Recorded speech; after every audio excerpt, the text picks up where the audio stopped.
ओम शांति।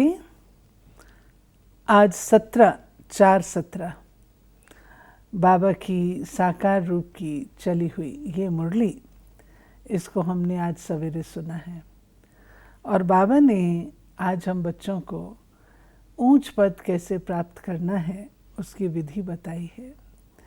आप सब अनुभव करते होंगे, ज्यों ज्यों हम आत्माएं ज्ञान अपने अंदर भरती जाती हैं, उतना उतना सूरत और सीरत दोनों बदलती जाती हैं। बाबा ने भी आज ये बात हमको कही है कि बच्चे, ऊंच पद पाना है तो आत्मा में ज्ञान का पेट्रोल भरते जाओ। सवेरे सवेरे उठकर बाप को याद करो, कोई भी उल्टी चलन नहीं चलो। फिर जो प्रश्न पूछा गया है, बाबा हर बच्चे की जन्म पत्री जानते हुए भी सुनाते नहीं है, क्यों? बाबा कहते मैं हूँ शिक्षक, मेरा काम है तुम बच्चों को शिक्षा देकर सुधारना। बाकी तुम्हारे अंदर क्या है ये मैं सुनाऊंगा नहीं। मैं आया हूँ आत्मा को इंजेक्शन लगाने, न कि शारीरिक बीमारी ठीक करने। अब बाबा कहते हैं कि कई बच्चे ये समझते हैं कि परमात्मा तो जानी जाननहार है और परमात्मा हमारे तन मन धन सबका ध्यान रखेगा, और वो आ जाते हैं बाबा के पास कि बाबा ये मुझे ये रोग है, अब पहले तो ये बताइए कि इससे मेरी मृत्यु तो नहीं हो जाएगी, ठीक हो जाएगा ना? फिर कहते हैं बाबा मैं क्या दवाई करूं। ऐसे बच्चे आ जाते हैं भक्ति मार्ग में, वो साधुओं के पास ऐसे ऐसे जाते रहते हैं, गुरुओं के पास। वो लोग तो उनको कुछ ना कुछ संतावना देने के लिए कुछ ना कुछ बता देते हैं। अब बाबा कहता है मैं परमपिता परमात्मा ब्रह्मा जी के द्वारा आकर के आत्माओं की सदगति करता हूँ, टीचर हूँ, सुप्रीम टीचर हूँ, परम शिक्षक कहते हैं, या लोग विद्या सागर कहते हैं, ज्ञान का सागर हूँ। मैं तो आत्माओं को पति से पावन बनाने का ज्ञान देता हूँ। अब मैं कोई इस प्रकार से थोड़ी हूँ भविष्य मैं तुम्हारे अंदर की बातें जानूँ, उसके बाद तुम्हें उसके बारे में बताऊँ। ये तो तुम्हें अपनी एफर्ट करके, जैसे शिक्षक पढ़ाता है तो स्टूडेंट अपनी एफर्ट करके एग्ज़ाम में नंबर वाइज पास होता है, तुम्हें अपनी एफर्ट करनी। ये थोड़ी है कि कोई टीचर जो है बच्चे की तरफ से एग्ज़ाम भी दे आता है, ये तो मर्यादा नहीं है ना। तो बाबा कहते हैं बच्चे ये एक्सपेक्ट करते हैं कि मैं उनको शारीरिक रोगों का भी इलाज बताऊं।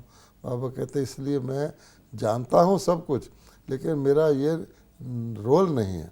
जैसे एक लौकिक शिक्षक की मर्यादा नहीं है कि स्टूडेंट की तरफ से एग्ज़ाम दे दे या स्टूडेंट को एग्ज़ामिनेशन पेपर पहले बता दे, इसी प्रकार बाबा कहते हैं जानते हुए भी जो तुम्हारा रोल है तुम करोगे तुम पाओगे। मैं मर्यादा सेट करने वाला हूँ, ना कि मर्यादा तोड़ने वाला। बाबा हम बच्चों को निर्भय बना देते हैं। तुम बच्चे अब किस बात से डरते नहीं हो, क्यों? तुम अभी इस पुराने शरीर को छोड़ने से डरते नहीं हो, क्योंकि तुम्हारी बुद्धि में है हम आत्मा अविनाशी हैं। बाकी ये पुराना शरीर भल चला जाए, हमें तो वापस घर जाना है। हम अशरीरी आत्मा हैं, बाकी शरीर में रहते बाप से ज्ञान अमृत पी रहे हैं। इसलिए बाबा कहते बच्चे सदा जीते रहो, सर्विसेबल बनो तो आयु बढ़ती जाएगी। अब इसमें बाबा ने हम बच्चों के लिए आत्मा और शरीर के संबंध कैसे रखना है वो बताया है। दुनिया के लोग तो जानते नहीं कि मैं आत्मा हूँ, अजर अमर अविनाशी हूँ, शरीर नहीं हूँ, इसलिए वो मृत्यु से डरते रहते हैं। सबसे बड़ा भय आज की दुनिया वालों को है कहीं मैं मर ना जाऊं। हम लोग भी जब उनको बताते हैं कि सृष्टि का परिवर्तन के लिए महाविनाश होने वाला है, तो वो सोचते हैं कि ये कैसी बात कर रहे हैं, हमारे शरीर ही चले जाएंगे। वो ये भी सोचते हैं ये जो ज्ञान देते हैं महाविनाश में, क्या इनके शरीर नहीं चले जाएंगे? वो समझते हैं शरीर को बचाना ही बहुत बड़ा काम है। लेकिन भगवान कहता है कि ना तो हम किसी को डराते हैं, लेकिन हम स्वयं निडर बनते हैं, क्योंकि वैसे भी किसी भी आत्मा का शरीर कभी भी छूट सकता है। और आत्मा मृत्यु का भय जब भी उसको होगा अगर वो आत्मा का ज्ञान नहीं रखेगा। तुम बच्चों को तो बाबा कहते पता ही है ये पुरानी सृष्टि है, पुरानी देह है, इसको तो त्यागना ही हमने परम धाम जाना है, इसलिए तुम इस तरह भयभीत नहीं होते हो। गीत आज बजाए बचपन के दिन भुला न देना। तो बाबा ने कहा जिनको तुम मम्मा बाबा कहते हो उनको भुलाना नहीं है। गीत जिन्होंने बनाया वो तो अर्थ को समझते नहीं है। ये निश्चय ही नहीं है कि हम उस परम पिता परमात्मा की संतान हैं। उस परम पिता परमात्मा को पतितों को पावन बनाने के लिए आना पड़ता है। अब देखिए गीत है बचपन के दिन भुला न देना। बाबा कहते हैं ये गीत किस पर लागू होता है। गीत बनाने वालों को तो इसका पता नहीं, इसकी डीप आध्यात्मिक सिग्निफिकेंस का। कभी कभी बाबा कहते थे जब अपने ज्ञान के गीत नहीं बने थे कि मैं गीतकारों की बुद्धि को टच करके इस प्रकार के गीत बनाता हूँ जो तुम्हारे काम आए।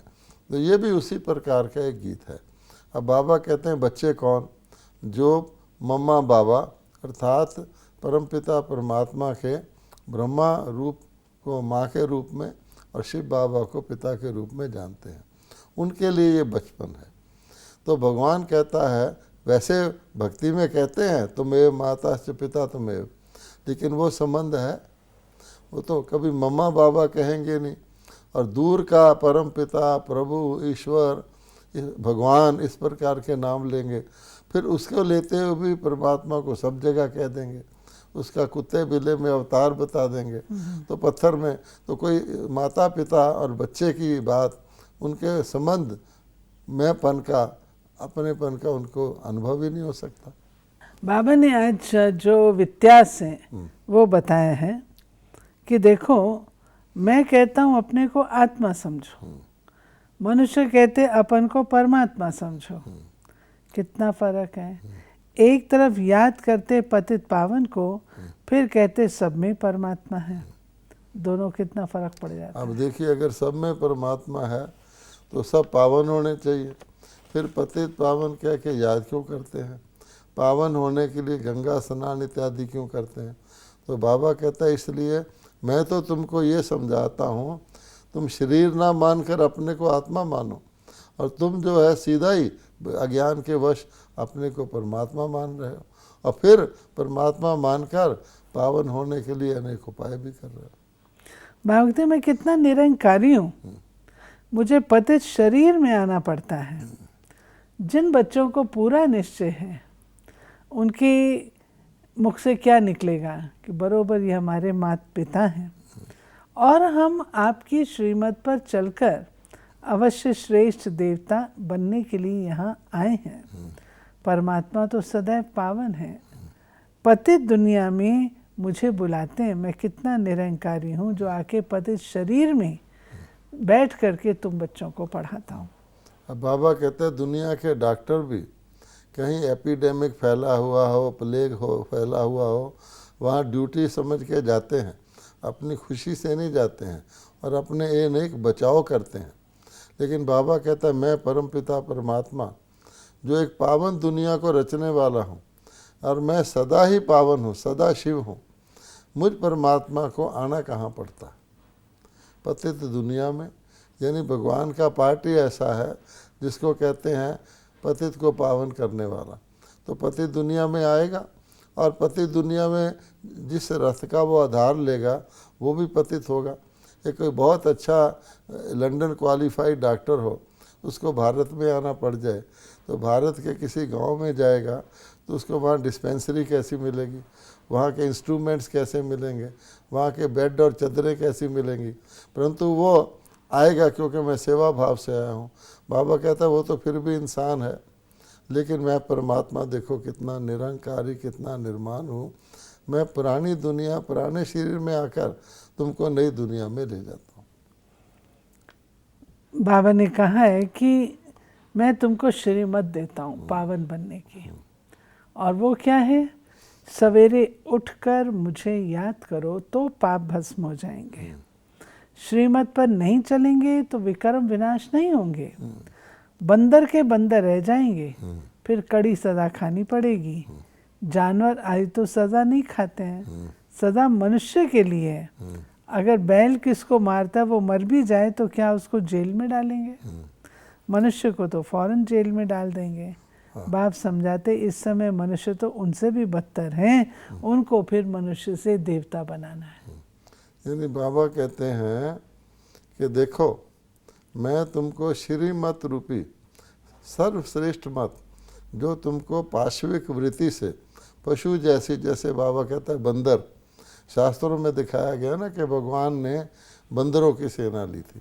बंदर उसको कहा जाता है जिसमें बहुत ज़्यादा शैतानी, बहुत ज़्यादा वो अचल तो रह नहीं सकता, कुछ ना कुछ तोड़ फोड़ ही करता रहता है और जानवरों के घोंसले ही तोड़ता रहता है। तो उसमें क्रोध कितना होता है आप देखेंगे।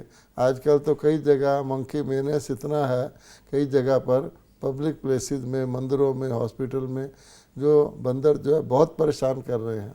तो बाबा कहता है वो तो बंदर हैं, परंतु बंदर वृत्ति वाले मनुष्य तो बंदर से भी बदतर हैं। वो तो लोगों का कितना नुकसान कर रहे हैं, अशांति फैला रहे हैं। खुद जो अशांत होगा वो तो शांति फैलाएगा। तो बाबा कहते हैं मैं तुमको इंजेक्शन देता हूँ बंदर से मंदिर लायक, इंसान भी नहीं, इंसान से भी नीचे से मैं तुमको देवता बनाता हूँ। और जिसका यादगार हनुमान जी को मंदिर में रखा गया। कई लोग पूछते हैं कि ये बंदर स्वरूप वाले व्यक्ति को मंदिर में क्यों रखा गया? बाबा कहते हैं इसलिए कि याद रहे अन्य देवता तो देवता रूप में है, ये पहले क्या थे उसका एक सैंपल बाबा ने रखा हुआ है। बाबा कहते देखो तुमको पढ़ाने वाला कौन है? ऊंचे से ऊंचा।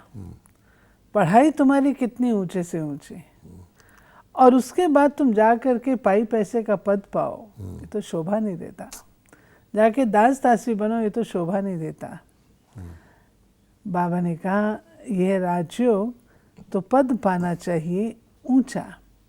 और इसमें आज बाबा ने इशारे से कहा काम करना चाहिए इशारे से। बिगर कहे जो काम करे सो देवता, कहने से जो करे मनुष्य, और कहने के बाद भी ना करे तो डैश डैश। पशु तुल्य। क्योंकि हम इशारों की दुनिया।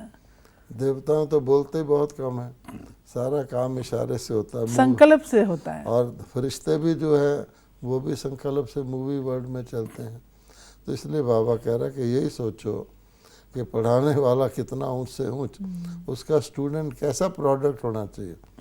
अगर कोई आज की दुनिया में भी कॉन्वेंट एजुकेटेड हो और सड़क पे वो खीरे बेच रहा हो तो कहें लोग कॉन्वेंट का भी नाम बदनाम करेगा। अरे कॉन्वेंट का पढ़ा हुआ जिसको तो एम्प्लॉयमेंट भी फटाफट मिल जाती है, ये हाल कर रहा है। तो जो राजाओं का राजा बनाने वाला है उससे पढ़ाई पर पढ़ के भी कोई बिल्कुल साधारण पद पाए तो क्या फ़ायदा हुआ। बाबा कहता है मैं राजयोग सिखाता हूँ, प्रजा योग नहीं सिखाता हूँ। ज्ञान का सागर मैं ही हूँ, मैं ही पतित पावन हूँ। लोग गंगा को पतित पावनी कह देते हैं। अब गंगा भी तो सागर से निकली, तो क्यों नहीं सागर में ही जाकर स्नान करें? बाबा कहते हैं ऐसा समझाने के लिए आज बाबा ने शब्द यूज किया है परिस्तानी गुण चाहिए।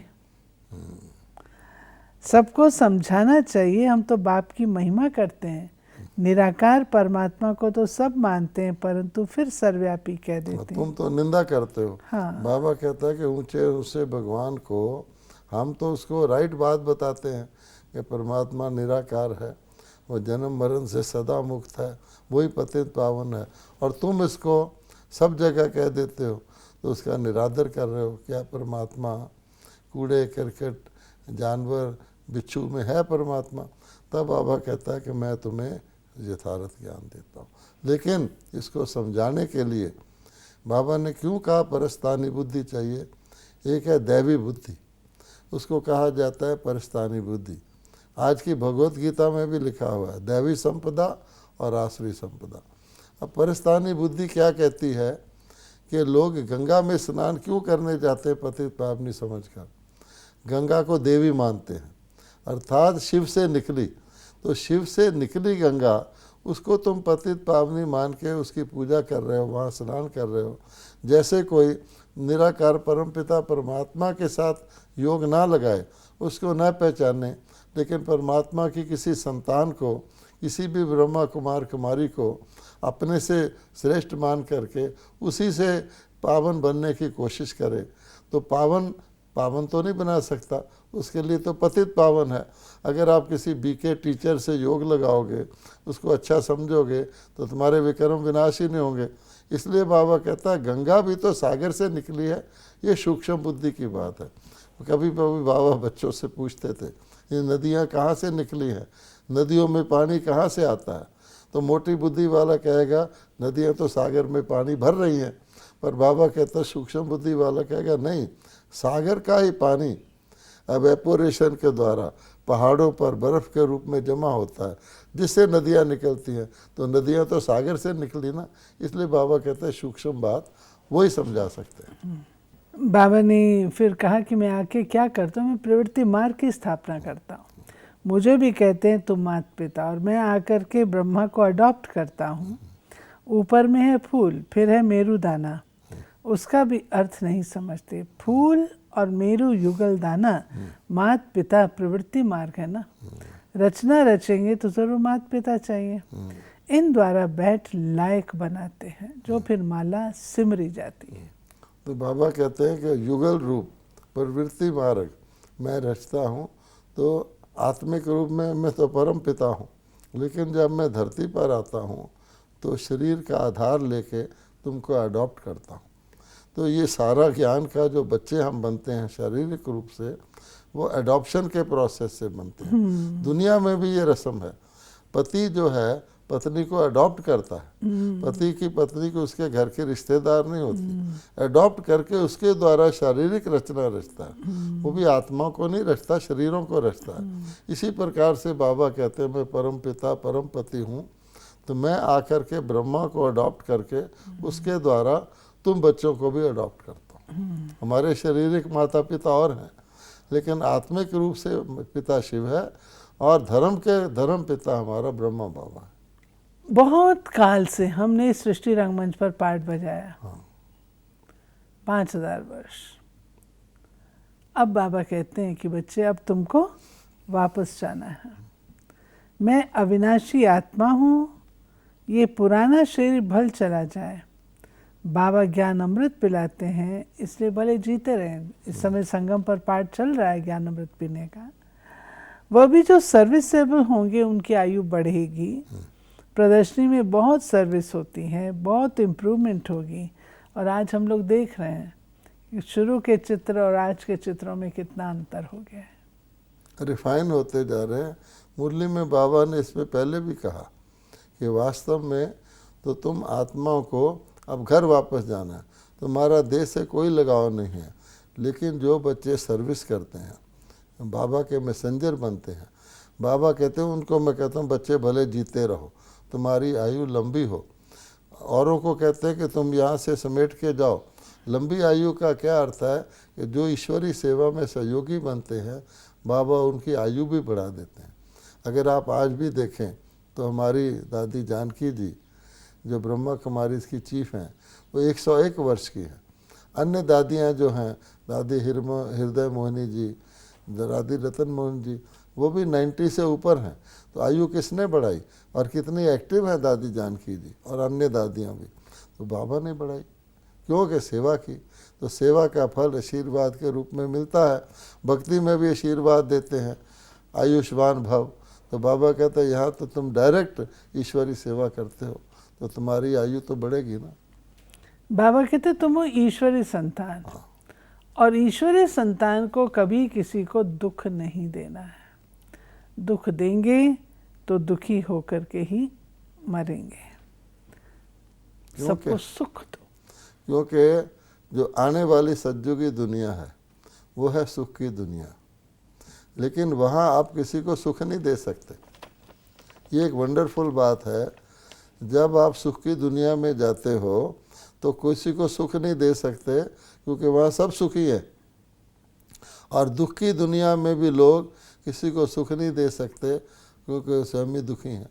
केवल संधि काल पर जब तुम ईश्वरी संतान बनते हो तो बाबा कहते हैं तो तुम दुख हरता सुख करता के बच्चे होने के कारण अपने आप भी दुखों को, अपने दुखों को भी घटाते हो, अपने को भी सुखी करते हो और दूसरों को भी सुखी करते हो। लेकिन याद रखो, एक दुख हरता सुख करता आत्मा किसी को दुख नहीं दे सकती, नहीं तो फिर वो दुखी की कैटेगरी में चली जाएगी। इसको ही कंटिन्यू करते बाबा ने कहा है कि तुमको बहुत मीठा बनना है। बाबा कितना प्यार से समझाते हैं तो उसको उतने प्यार से समझना है। कमाई के टाइम उबासी और झुटके नहीं खाने हैं। बाप कहते हैं मुझे याद करने से तुम सदा निरोगी बन जाएंगे। तुमको स्वर्ग ले चलने आया हूँ तो कोई कुकर्म नहीं करो। संकल्प बहुत आएंगे ऊट पटांग, लेकिन उनके वशीभूत नहीं होना है। बाबा कहता है मैं रोज मीठे मीठे बच्चे कह के ऑल माइटी भगवान कितना निर्माण निरहंकारी बन के किनको मीठे मीठे कह रहा है, जो वास्तव में विकारों के कारण, कमजोरियों के कारण कड़वे हैं, अर्थात उनके वचन जो निकलते हैं वो दुखदाई निकलते हैं, देवताओं की तरह अभी पुरुषार्थ कर रहे हैं, उनको भी बाबा मीठे मीठे कहता है। एक मुरली में बाबा ने कहा है अक का फूल भी फूल होता है, क्योंकि शिव पर अक के फूल चढ़ाए जाते हैं, कांटे नहीं चढ़ाए जाते। अक का फूल भी फूल होता है, कितना भी कड़वा पर फूल की कैटेगरी में आता है, पर जो कांटा है वो दुख देने वाला होता है। इसलिए भगवान कहता है कि कम से कम मेरे ईश्वरी संतान को मीठा बनना है, क्योंकि देवता सब मीठे होते हैं। बाबा कहते हैं देखो मैं तो टीचर हूँ, ऐसे नहीं बाबा सब कुछ जानते हैं, हमारी दवाई बाबा भेज देंगे। ये पहले भी बाबा ने कहा। बाबा कहते हैं नहीं बीमारी है तो डॉक्टर के पास जाओ। हाँ सबसे अच्छी दवाई है योग। बाकी मैं डॉक्टर थोड़ी जो बेड दवाई दूंगा। ऐसे नहीं कि बाबा समर्थ हैं, हमारी बीमारी को क्यों नहीं छुड़ा सकते हैं।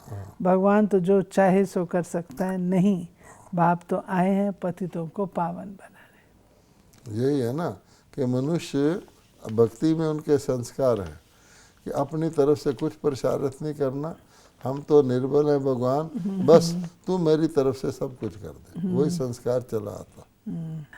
तो धारणा के लिए सार है, मनसा वाचा कर्मणा, किसी को कभी दुख नहीं देना है, कर्म भोग से डरना नहीं है, खुशी खुशी से पुराना हिसाब किताब चुकता करना है। दूसरा है संकल्पों के वश कोई भी कुकर्म नहीं करना है, अच्छे मैनर्स धारण करने हैं, देवता बनने के लिए हर बात इशारे से समझ कर करनी है, कहलवाना नहीं है। वरदान है योग के प्रयोग द्वारा हर खजाने को बढ़ाने वाले सफल तपस्वी भव। योग के प्रयोग द्वारा हर खजाने को बढ़ाने वाले सफल तपस्वी भव। खजानों का खर्च कम हो, प्राप्ति अधिक हो, यही है प्रयोग। जैसे समय और संकल्प श्रेष्ठ खजाने हैं, तो संकल्प का खर्च कम हो लेकिन प्राप्ति ज़्यादा हो।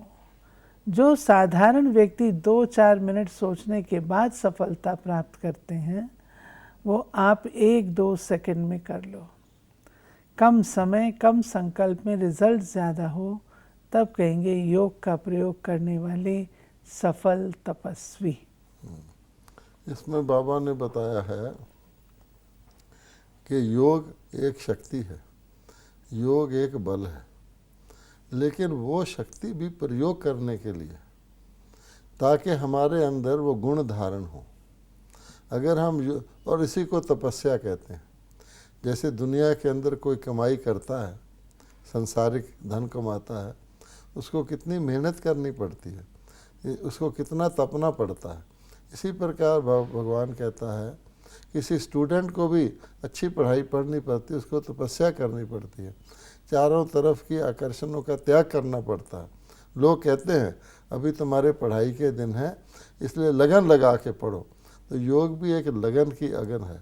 तो भगवान कहते हैं ये जो योग तुम इकट्ठा करते हो, ये क्या है? ये बुद्धि को प्योरीफाई करता है, आत्मा को भी पवित्र बनाता है। तो जो पवित्र आत्मा होती है उसको बुद्धि ज़्यादा चलानी नहीं पड़ती, बुद्धि ज़्यादा खर्च नहीं करनी पड़ती। कहा जाता है उसका संकल्प ही सिद्ध हो जाता है, वो जो सोचेगा वो हो जाएगा, और जो होना होगा उसी को उसको संकल्प उठेगा।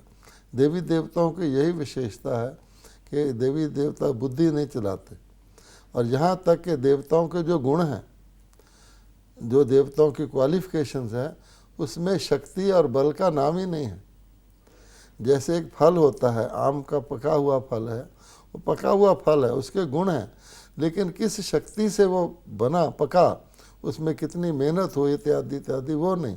तो आप देखेंगे देवताओं को सर्वगुण संपन्न कहा गया है, शक्ति का नाम नहीं है कि शक्ति संपन्न। इस समय हमको वो शक्ति धारण करनी है, अर्थात उस शक्ति को प्रयोग करके गुणवान बनना। स्लोगन है, अपने आदि अनादि संस्कार स्वभाव को स्मृति में रख सदा अचल रहो। ये थी बाबा की आज 17 अप्रैल 2017 की मुरली, जिसमें बाबा ने हम बच्चों को पढ़ाई के लिए कहा, निश्चय बुद्धि के लिए कहा, और कदापि अपने आप को भयभीत न करें, सदा निर्भय रहें, उसके लिए आत्म अभिमानी स्थिति के अभ्यास के लिए कहा। ओम शांति।